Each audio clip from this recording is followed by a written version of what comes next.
I have to tell someone about this train, and this place seems like the most appropriate way to get my story out. I live in the south side of New York City, and I'm very dependent on the subway for transport. For a few months now, there has been a lot of talk about an unregistered train appearing in the subway stations, completely baffling passengers who expected their train to arrive on time. The train always shows up at exactly midnight, and passengers get on every time it stops. No one has caught the thing on video, so the officials haven't even tried investigating it. I, being very interested in all things paranormal, really wanted to see if these claims were true. I went to the station and waited, even if it was abnormal. Because it was so late at night, there were only a few people in the station with me.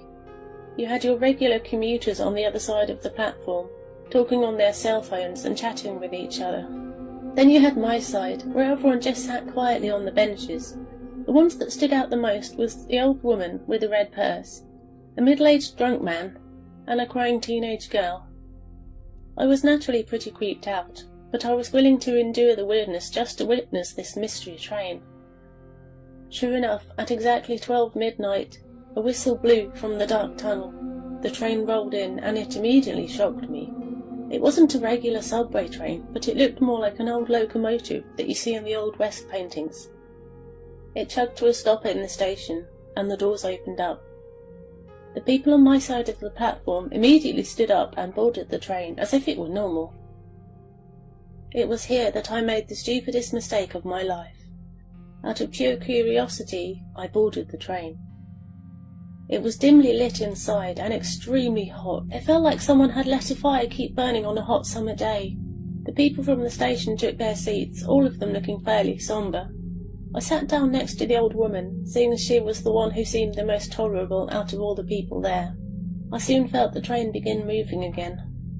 We sat together for a while, minding our own business, until I broke the silence.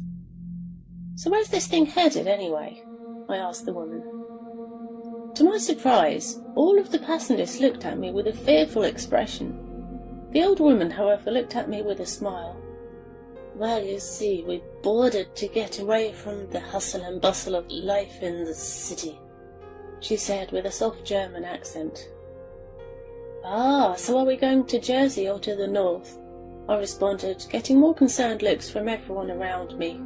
The old woman chuckled a bit and then began to follow up on her statement. "It's a little bit further than that, boy," she said, looking back to whatever she was hiding in her hands.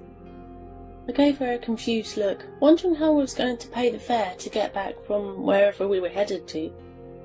To my surprise, the woman continued, "Oh, I think Ernest and the grandchildren are going to miss me more than I miss them."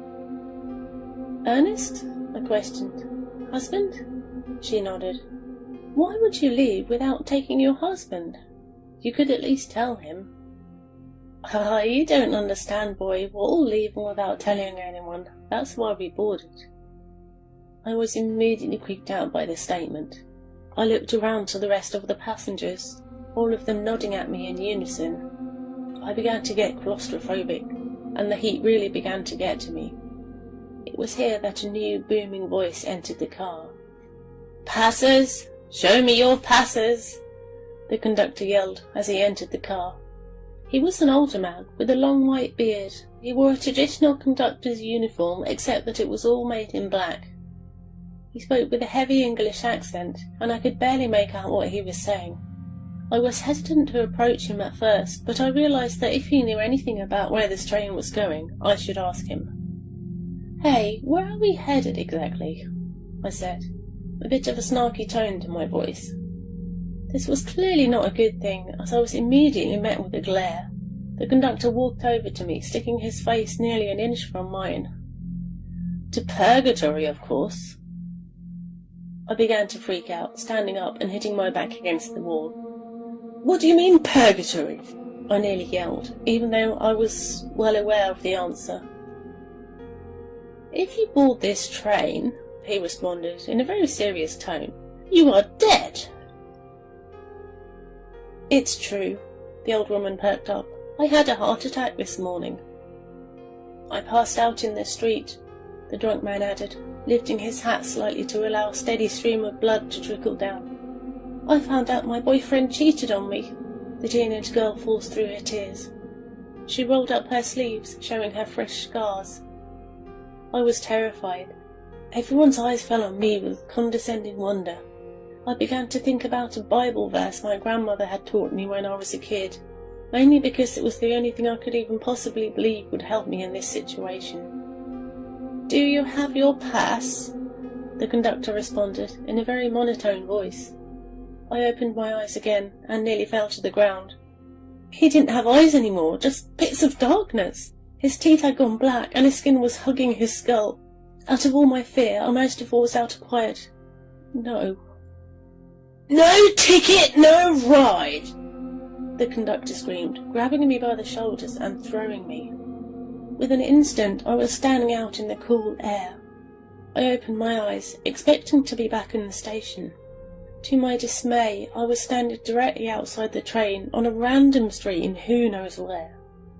The conductor stood in the doorway, looking like he did when I first saw him enter the car. "But I do believe you are due for a ticket very soon, Mr. Thomas Jacob Hale,"